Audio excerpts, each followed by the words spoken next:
माँ की दुआ।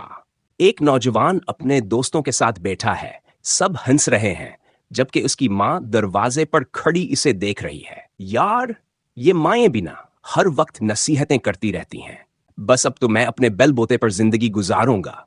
माँ की हर बात मानना जरूरी नहीं। दोस्त हंसते हैं, जबकि माँ की आंखों में आंसू आ जाते हैं। नौजवान नौकरी के इंटरव्यू के लिए जाता है, मगर बार बार नाकाम हो जाता है। दिन गुजरते हैं, मुश्किलात बढ़ती हैं और वो परेशान हो जाता है। नौजवान बेड पर बैठा है और माँ कोने में नमाज पढ़ रही है, हाथ दुआ के लिए उठे हुए हैं। या अल्लाह, मेरे बेटे की किस्मत खोल दे, इसे कामयाब कर दे।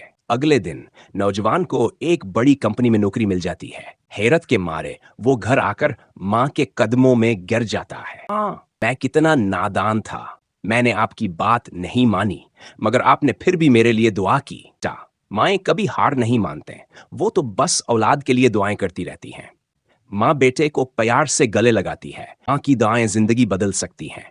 उनकी कदर करें।